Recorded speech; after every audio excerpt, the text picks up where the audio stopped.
अच्छा, तो यसु मसीह और मरियम मगदलीनी का जो रिश्ता है वो तारीख के सबसे बड़े, सबसे पुरअसरार मौज़ूआत में से एक रहा है। वो कौन थे एक दूसरे के लिए? क्या वो शरीके हयात थे, बहुत करीबी साथी थे, या कुछ और ही मामला था? चलें इस गहरे सवाल को मतन, अलामत और इलाहियात की रोशनी में समझने की कोशिश करते हैं। यही तो वो सवाल है जो सदियों से ना जाने कितनी बहसों और क्या साराइयों को जन्म देता आया है। क्या उनके बीच कोई रोमानवी ताल्लुक था, या इस रिश्ते की नौयत कुछ बिल्कुल ही मुख्तलिफ थी? आजकल आप देखें, सबसे ज्यादा बिकने वाले नॉवलों से लेकर बड़ी बड़ी ब्लॉकबस्टर फिल्मों तक हमारी पॉपुलर कल्चर इस ख्याल से भरी पड़ी है कि यीशु और मरियम मगदलीनी के दरमियान एक खुफिया रोमानवी ताल्लुक था, और ये कहानियां इतनी मशहूर हो चुकी हैं कि अक्सर लोग इसे एक तारीखी हकीकत ही समझने लगते हैं। लेकिन जैसे ही हम पॉपुलर कल्चर से हटकर बुनियादी तारीखी ज़राए की तरफ देखते हैं तो तस्वीर बिल्कुल ही बदल जाती है। मसीहियत की जो 4 बुनियादी किताबें हैं जिन्हें हम मुस्तनद अनाजील कहते हैं, यानी मत्ती, मरकुस, लूका और यूहन्ना, उनमें से किसी में भी किसी भी रोमांटिक ताल्लुक का कोई इशारा तक मौजूद नहीं है। तो यहां से हमारी गुफ्तगू एक बहुत ही दिलचस्प मोड़ लेती है। अगर ये रिश्ता वो नहीं है जो मकबूल सकाफत हमें बताती है, तो फिर आखिर है क्या? यहां ये सवाल उठाया जा रहा है कि शायद हमें इस ताल्लुक को लफ्जी मानों में देखने के बजाय एक अलामती ज़ाविये से देखने की ज़रूरत है। अच्छा, इस तसव्वुर को समझने के लिए हमें पहले इलाहियाती इलामत का मतलब जानना होगा। देखें, इसका सीधा सा मतलब यह है कि कभी कभी मजहबी किताबों में कुछ किरदार और वाक़यात एक बहुत बड़ी और गहरी सच्चाई को बयान करने के लिए इस्तेमाल होते हैं।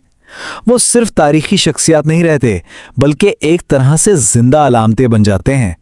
तो इस तज्जिए की जो बुनियादी दलील है वो ये है कि मरियम मगदलीनी दरअसल कलीसा यानी चर्च की एक जिंदा अलामत के तौर पर नजर आती हैं।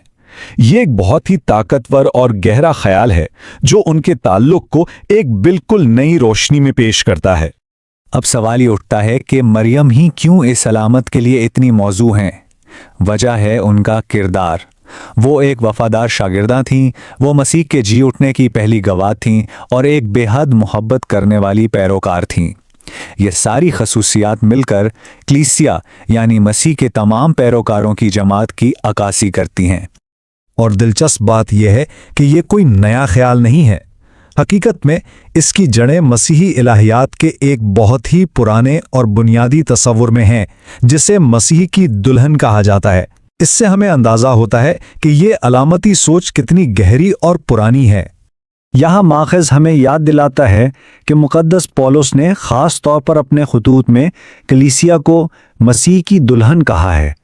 ये सिर्फ कोई शायरी नहीं है, बल्कि एक गहरा इलाहियाती इस्तिआरा है जो मसीह और उनके मानने वालों के दरमियान मोहब्बत, वफादारी और एक अटूट रिश्ते को जाहिर करता है।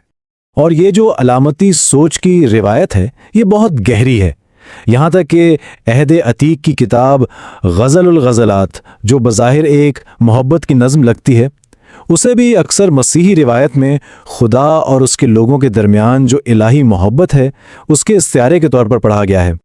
तो ये सारी बात हमें एक बहुत ही अहम नुक्ते पे ले आती है। अलामती सच्चाई और तारीखी हकीकत के दरमियान फ़र्क को समझना। ये समझ लें कि ये इस पूरी बहस का निचोड़ है। यहाँ फ़र्क बिल्कुल साफ है। एक तरफ है अलामती सच्चाई जो एक गहरी रूहानी हकीकत की तरफ इशारा करती है, और दूसरी तरफ है तारीखी हकीकत जो एक ठोस सवानही वाक़या होता है। माखिज़ के मुताबिक असल मसला तब शुरू होता है जब हम इन दोनों को आपस में गुडमुट कर देते हैं और एक अलामत को लफ्ज़ी तारीख समझने लगते हैं।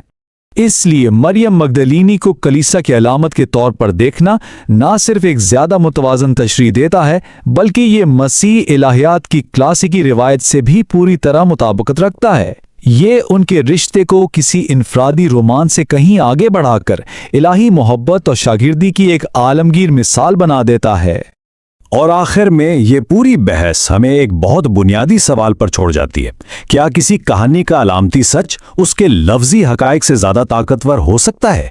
ये एक ऐसा सवाल है जो हमें तारीख, ईमान और मोहब्बत को समझने के अपने तरीकों पर दोबारा गौर करने की दावत देता है।